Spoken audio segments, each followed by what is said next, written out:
You know, now the connection here, I'm closer to the microphone. But we don't see you anymore. That's the difference. You moved into your new house yet? Yes, we are here in Lausanne now since 2 months. 2 months time. A good start in Lausanne. Long live Lausanne.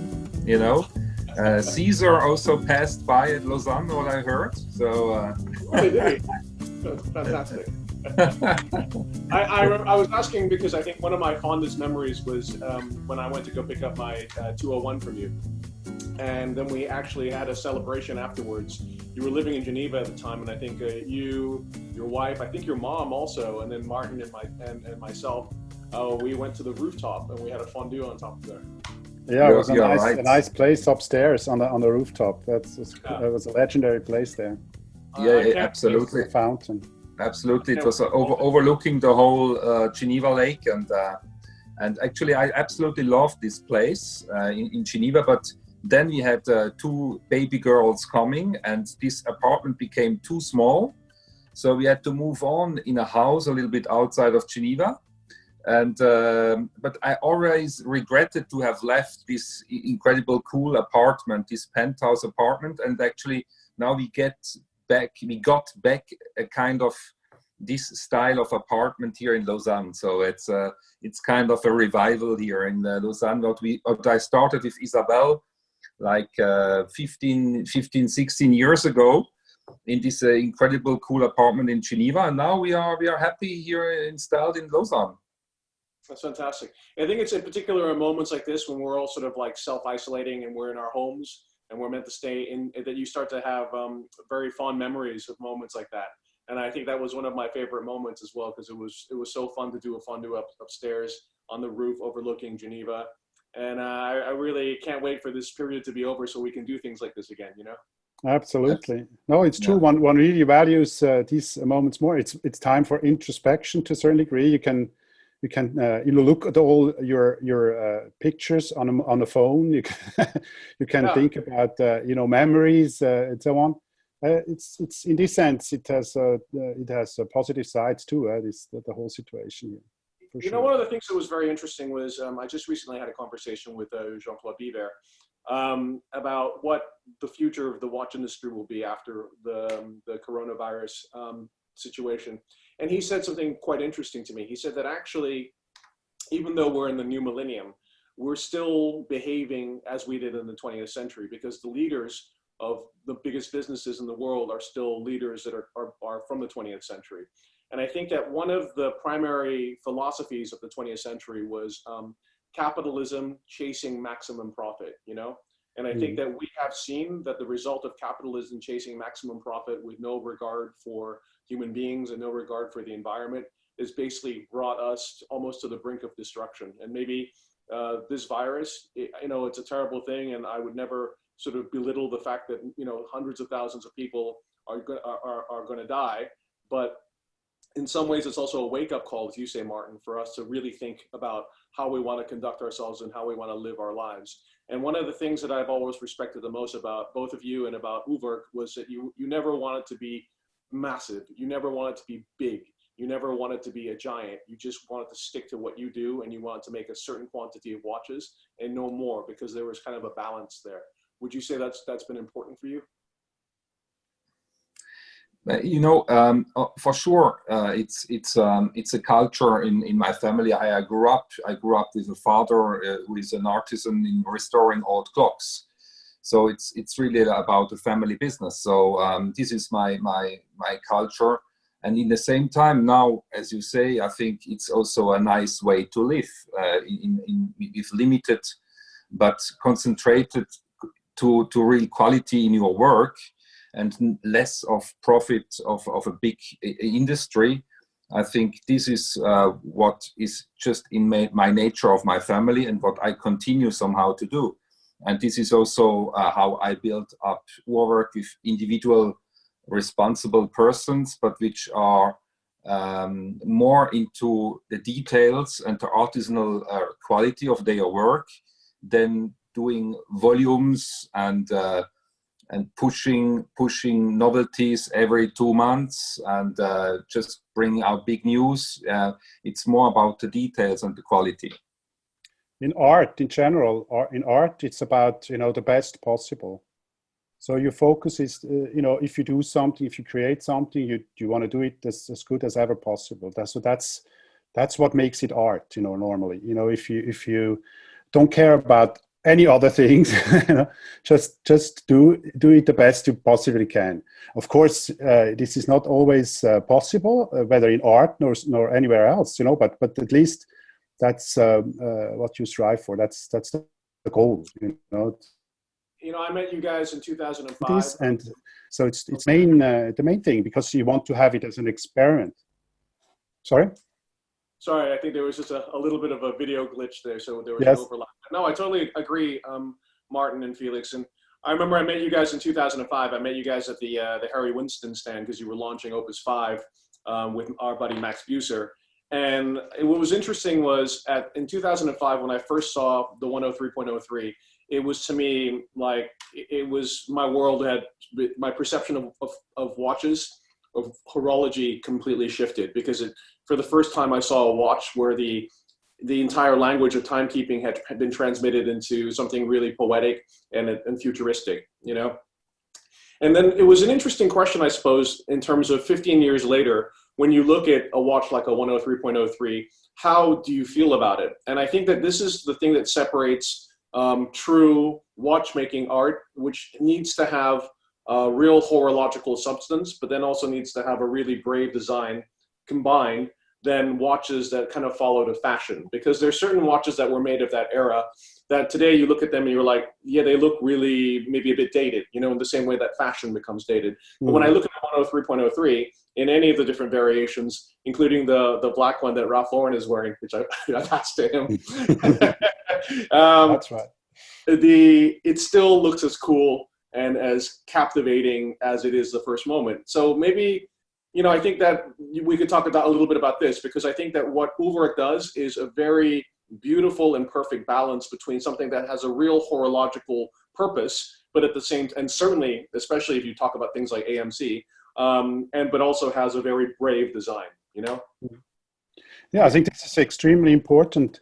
But you know, you of course hope that maybe also you don't think about this at the time, but you could hope that that your creations become you know, last. You know, that they become something relevant and still maybe even talk about the times they were made in at some point. So the way to do this is to take in inspiration from what surrounds you at the very moment. And that's something very unique. You can only do that at the very time you do it. You can't do it in another time. You have to do it in the present. So you take in as much as possible that is happening at the time, and you fill that in your creations, and that you know, can maybe then comment about what the time was that you were doing it in. So it can be something that belongs to the time it was made in. So, Wei, you know, as I told before, when I grew up, I was around the father, centered around old clocks. Then I joined the watchmaking school. I joined the watch academy. So I had a lot of friends, also personal friends, watchmakers. So always surrounded around these watchmakers, and I met really brilliant watchmakers. Now, some of them are in the academy, some are not. But there are a lot of brilliant watchmakers around. But as you said before, somehow actually I realized also very early that there is a lot of shitty design around these watchmakers. Yes. That's the sad thing. Actually, they do brilliant watchmaking, but they are not designers or creators of forms. They are more designers and creators of mechanisms and constructions. And I understood that quite early, that you need to respect both values to get a finalized important piece done. And there are probably only very few watch and clock makers in the past who were able to combine both, to be a Leonardo da Vinci in watchmaking is very, very rare. I can see that probably at the Ferdinand Berthoud, at the Abraham Louis Breguet, some English clockmakers, but individual watchmakers, there are not a lot actually which are able to express themselves how they do it in a mechanical way, but they are not able to do it in the form, in the aesthetic. And this is why, for sure, it was very important to me to come closer to my cousin Christoph, and then through Christoph, my contemporary art cousin, for sure to Martin, which loves watches, and he is really was very interested into watches since the very beginning. We met like 25 years ago. And so that helped a lot to bring actually my ideas, my mechanical ideas into forms and into something which is speaking at the end. It's, for instance, please. I just wanted to add, if you're creating watches, you can, when you do that with an artist's background, you look at first, you analyze what is it, and what does it. So it's a machine. What is a machine? So you have a set of questions, and with your creations, you can also answer those questions. You can. And that makes it interesting. It keeps it interesting. The relationship between a human being and the machine. That's for instance a very interesting theme, and we follow along these lines, answering questions about these themes as well. So every creation, the URWERK watch, gives you the latest about our experiments and our questions regarding what is a machine and what is the relationship between the machine and the human being. And especially in our times, we realize that more and more that creating machines is something, of course, that we are proud of. That's why we carry watches, among other reasons. But it is also something that bears problems, that the machine world that is threatening us, the robots, what I'm saying? So you have quite a few themes, and that's just one that are interesting to think about. And so it's the whole thing. It's a very interesting endeavor and an experiment, as I say. So you want to answer questions with what you're doing, and that's what makes it interesting and why you do it. I think one of the things that I find most striking about URWERK watches, and it's also, it follows what you were saying, Martin. Today we have a sense, that we are constantly being chased by time. Certainly, before the outbreak of COVID-19, we were moving constantly. We were going from one meeting to the next, one phone call to the next. And the thing that I loved about URWERK watches was not just that the design was beautiful, which it was, not just that the movement or the watchmaking was incredibly innovative, which it is, but I love that the emotional experience of reading the time on an URWERK watch was one that made you feel calm, right? Mm-hmm. Because it's interesting, just the transformation from taking hands and transforming it into, well, it's not easy, it's challenging, which you achieved, a three-dimensional hour indicator, and then this sort of dragging minutes indicator. When you watch time in this way, there is a feeling that time, in some ways is for you to enjoy rather than for it to impose itself upon you. Was that something that you guys had intended to achieve? So quickly, Wei, the history of the wandering hour complication or time indication, let's say, comes from 1650 now, where the Campani brothers, clockmakers, and actually also astronomers invented that time indication to bring actually time indication into the bedroom of the Pope Alexander V. That's quite funny because he wanted to know time by night. But then in the same time, they invented that digital hour, which is wandering hour over 90 or 120 degrees. It actually gives you the possibility to bring a candle behind this digital. digits, and so you do have some light during the night and to be able to read the time. But at the same time, it slows down your perception of time. So normally 60 minutes are shown through 360 degrees, and we are showing it through 90 or 120 degrees. So it moves slower, and it gives you some brief somehow. And it tells you, don't actually go more for the big picture. Look into the big picture and not every second somehow.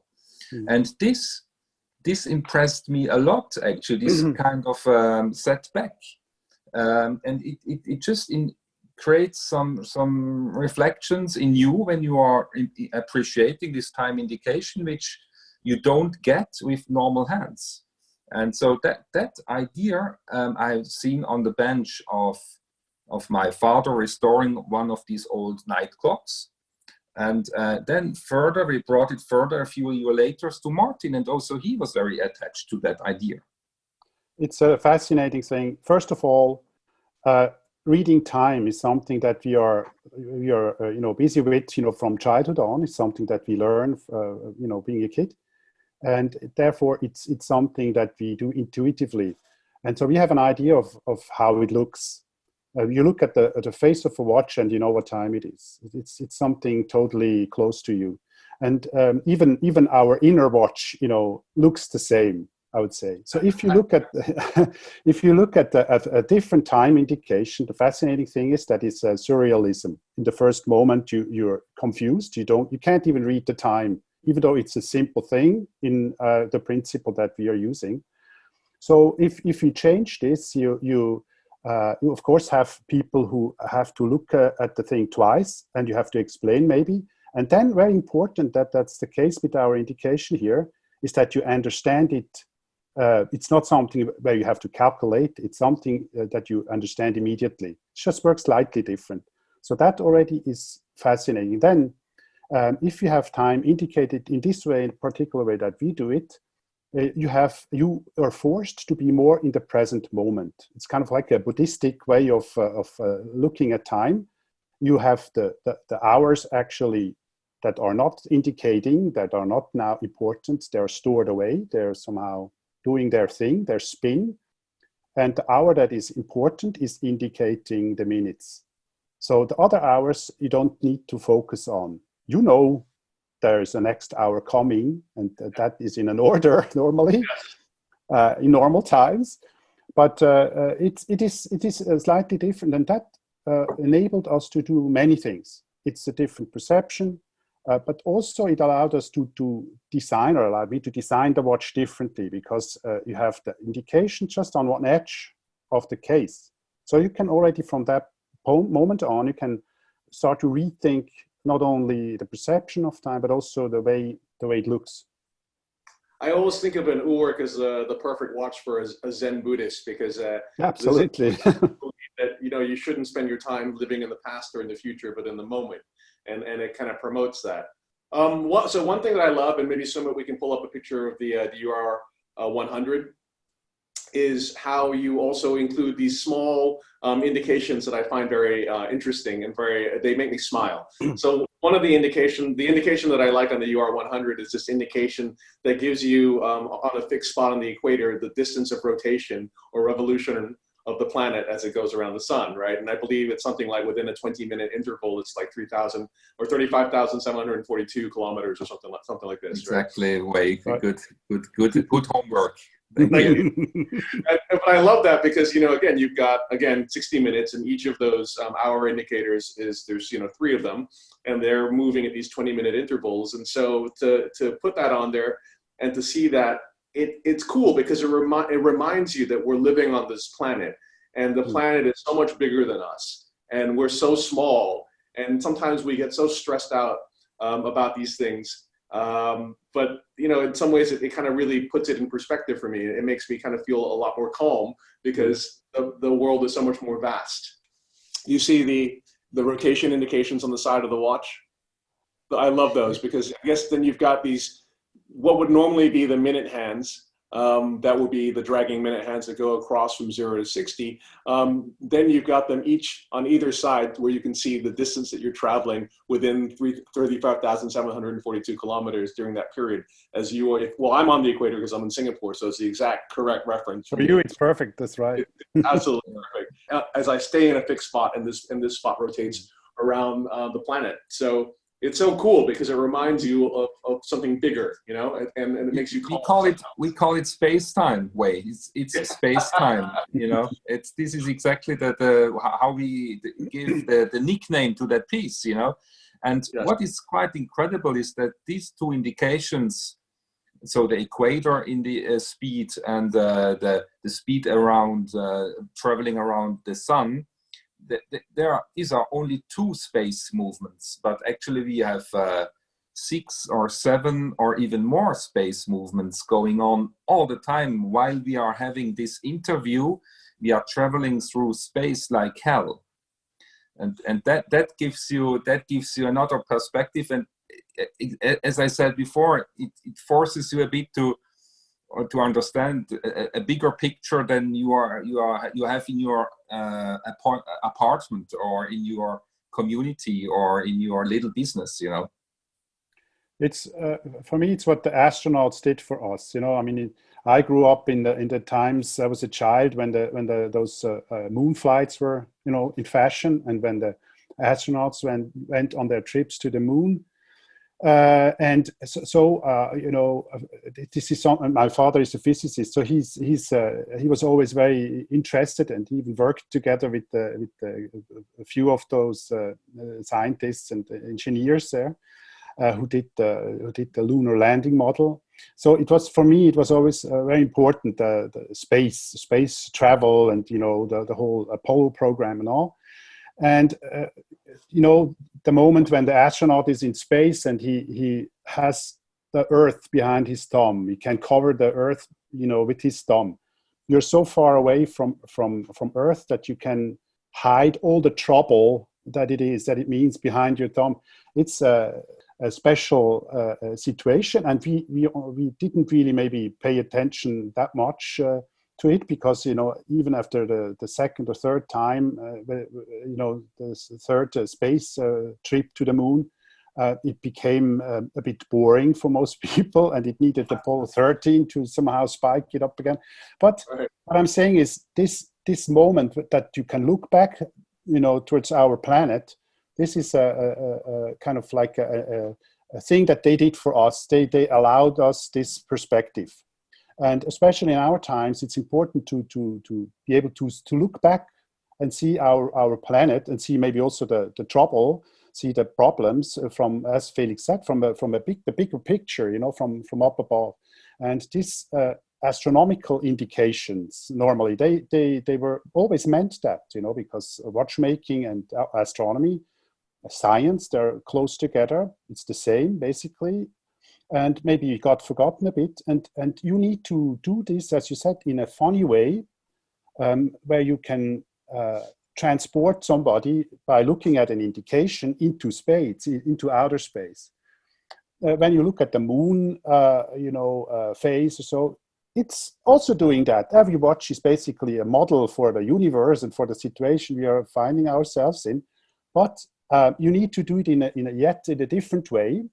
That maybe people do this trip to outer space where they look back, you know. And so space-time, every motion needs time, and the other way around. So this is something that is very simple but beautiful at the same time. And if you can just use the hands that are not needed for indicating the time, they are somehow hiding behind this cover that we have at 100. You can transform the hand and give it a new job while it's not doing the job of indicating the time. So our specific indication allows us to do that in this way. And so it was obvious to do it. Amazing. But it had also to do with the clock that Felix got from his father at some point as a present. Felix, maybe you can tell us a bit about that, the Sandeau clock. Yes, the Gustave Sandeau clock, actually the third Royal Marine clockmaker of the French crown. but this information actually my father got only later when he discovered this clock showing not the minutes, the hours and the seconds, actually showing the kilometers, 10, 140,000 kilometers per day in 24 hours. And that was a clock made for actually by the professor of the watchmaking school of Le Locle, Gustave Sandoz, 1892.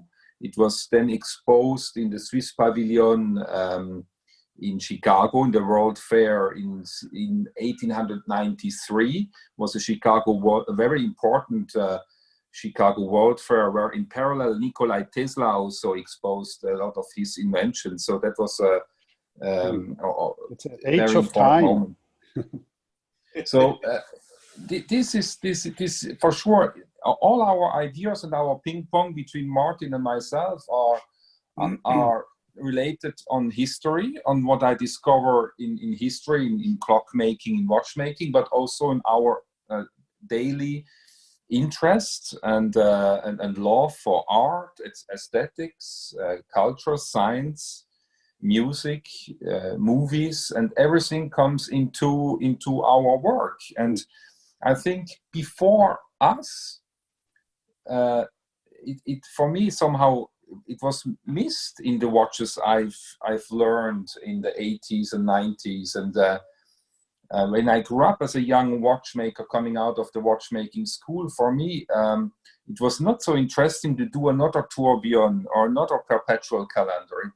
It was just more to explore and to look for new values and new approaches. And I'm really happy to be on my journey with Martin over the last 20 years, and we are only in the beginning. Way we are only in the beginning. Absolutely. So on the subject of culture, let's talk a little bit about Time Aeon and Naissance du Montre 2. So I believe the first Naissance du Montre project was with a gentleman amusingly named Michel Boulanger. And he went to go study with Felix and with Robert Greubel and Stephen Forsey, because he had wanted to make this watch using, well, I guess the whole ethos of the project is that the watch is to be made in traditional techniques. So I guess it's wonderful because we live now in an era of industrialization, of computer numeric control, and I think that to keep the culture of traditional watchmaking alive is really cool. And I guess that's what the whole idea behind this project is. So can you tell me, how did you guys get involved? Yes, absolutely, Wei. It's very important that hand making, artisanal watchmaking, manual machines still are in action. Actually, when we started in the very beginning, over 22 years ago, all our modules, all our watch cases, the satellites, the dials, everything was done by manual machines. Why? Because these were the only machines I had available at the time, and I learned during my education. So that gave me the first possibility to express and to realize my dreams. So I think it's just the fundament of watchmaking is artisanal handcraftship. And this is something we did in the very beginning, and we do until today. But for sure, when we developed further URWERK, we were able also to combine our craftsmanship, artisanal craftsmanship, into very modern techniques like Liga technique, laser techniques, new materials. So with URWERK, we decided to go for the extreme of what is possible to do today with the machines, with the possibilities, but always, for sure, we never lost the manual touch on it.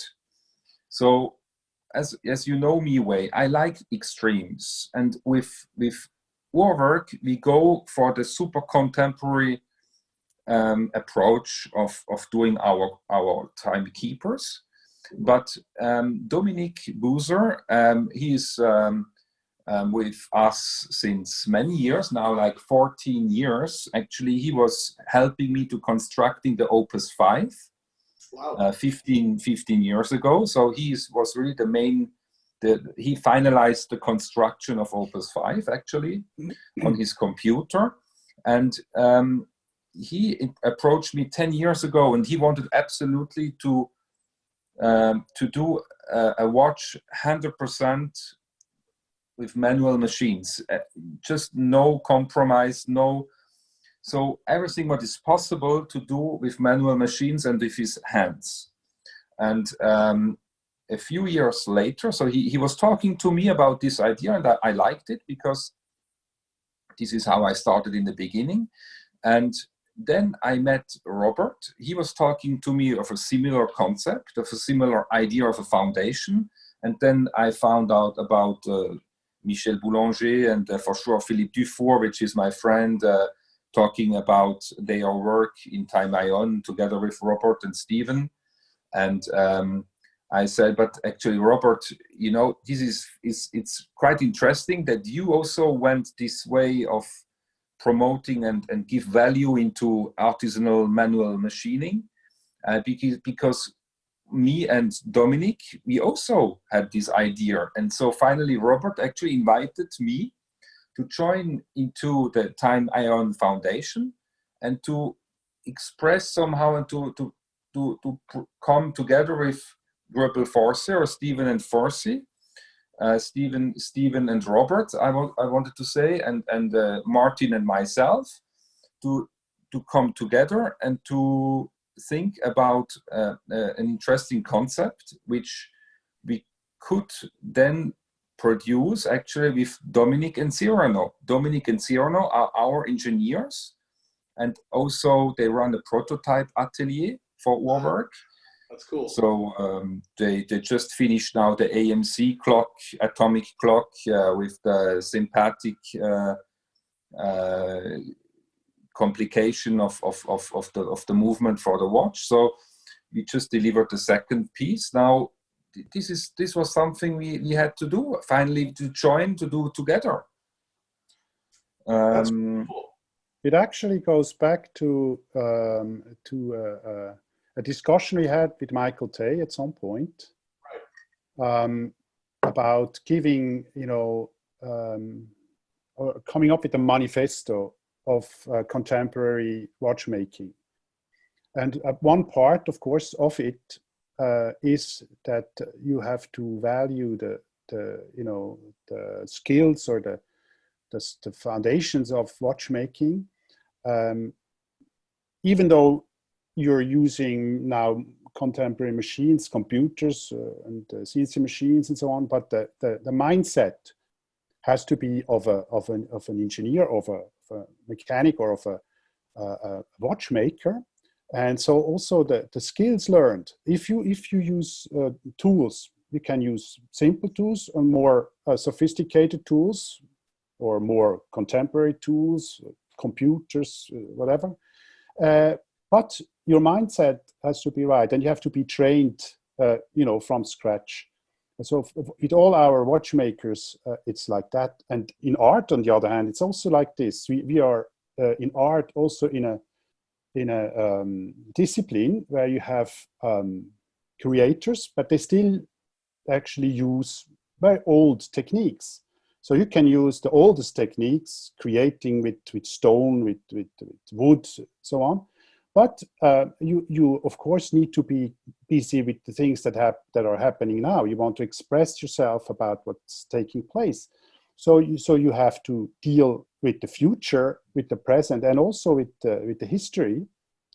So for us, it is of course extremely essential and vital that we don't forget about the roots. And so talking about this with Michael Tay, we wrote a manifesto. We never actually wrote it down and somehow found the people to join in. But later on, we learned about this Time Aeon guys, and we saw a chance to somehow, with their message, to align ourselves with their message of paying respect to those traditions, and to help them to support these, because that's also our goals. And that's like the base of this collaboration. That's really cool. You know, it's, even though I've known you guys now for 15 years, I never realized that, and I guess I should have thought about it, that even though you make a very contemporary looking watch, you are trained as a traditional watchmaker. And I know, Martin, you've got a lot of respect for those skills as well. And that traditional training and the capacity to use traditional manual tools gave you the possibility to have the birth of URWERK, because you were using those tools to create all the initial parts for your watches. That's really cool. Can you tell me a little bit, and maybe somewhere we can pull up a picture of the watch in question? Whose idea was this complication to have this constant force mechanism with a differential, and then this kind of very interesting looking balance on the front of the watch? So absolutely, Wei. This is an idea which came clearly from Dominic. This is his dream of a mechanical movement he wanted to do for himself. It's never done before in watchmaking, actually, that you have constant force produced by two barrels. So one is winding the other barrel, and this creates a constant force through the whole movement, the whole gearing. Usually constant force is only for the last 2 or 3 wheels of a whole movement. But here in this construction, the constant force comes from the beginning on, from the barrel on. And this is unique. It was never done in watchmaking, because you have to create very special springs. And it's something which takes a lot of research, actually. We made with a German company to create these springs. It's his dream, and we thought that would be perfect to show that in that unique piece we are here now creating for Time Aeon. So when you look to this watch, actually you see the movement idea, the concept, the construction is coming from Dominic. The architecture of the movement, actually the aesthetic of the movement, and the finishing control comes from Robert and Stephen. Mm-hmm. And the aesthetic is influenced by Martin. So it's all of us are in the boat here, and that's great. And the execution of the movement is done by Dominic and Cyrano. So they have in their atelier all manual machines they need to do the wheels, the pinions, the barrels, the balance wheel, even the anchor, the escapement wheel. Oh.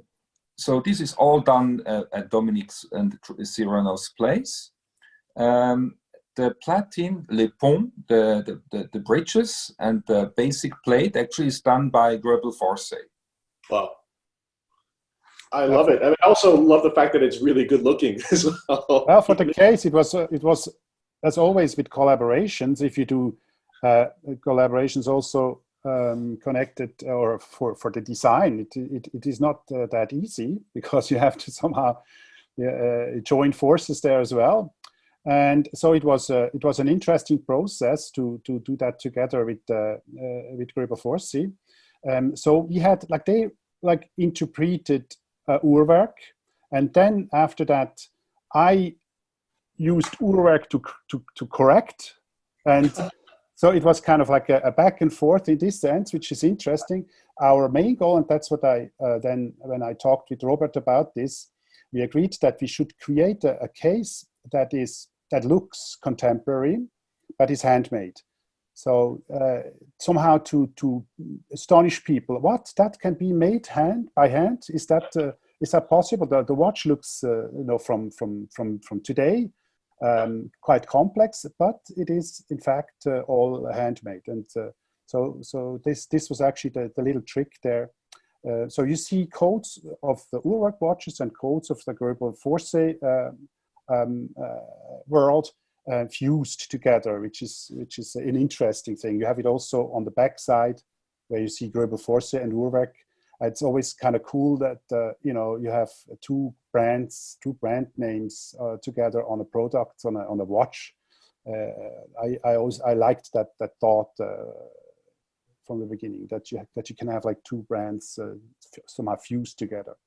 Yeah, I love the collaborations you've done, and in particular, the one you did with Debethin was amazing. Yeah, that was also great, actually a great collaboration. But you know, Wei, in times like these crazy Corona, surrealistic times, we were thinking that we hold back with our novelties, URWERK novelties, and we rather show an interesting collaboration with Greubel Forsey on Time Aeon, which is somehow done for research and to keep the values also of watchmaking. And I think this is in special times like now very important.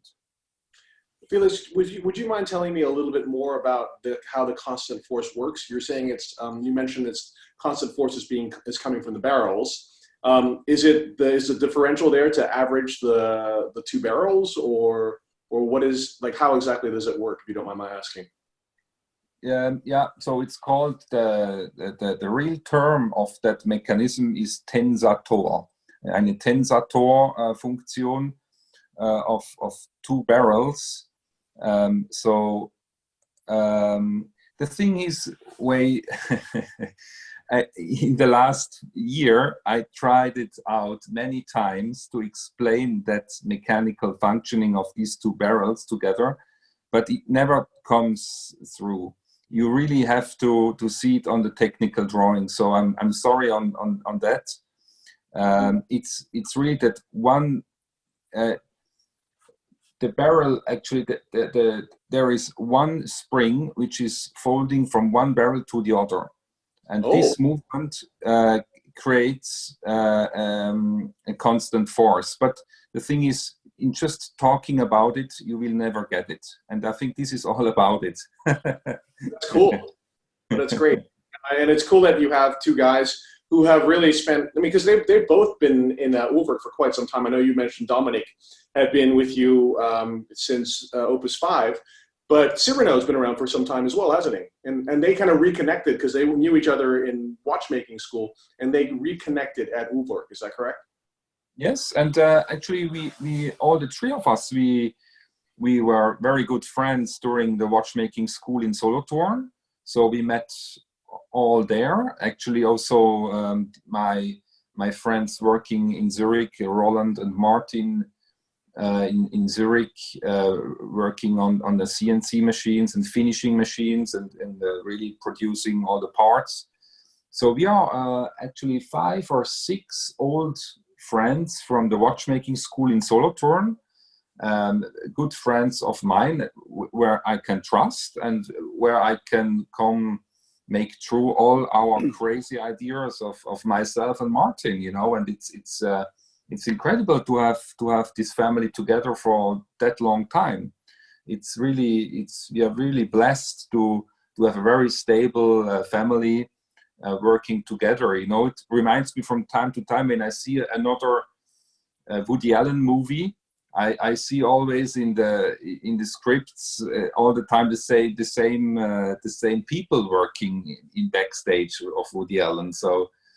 Or I lately saw also the James Bond movies, and there is also always the same family, the Broccoli family, doing all the different stuff, you know. So it's very beautiful to have that. Amazing. Well, gentlemen, thank you so much. It's been an absolute pleasure talking to you. Thank you for also cheering us up and uplifting our spirits with this beautiful project that you're doing. And I hope to meet with you guys and share a fondue with you guys on a rooftop or someplace on this planet once everything is cured.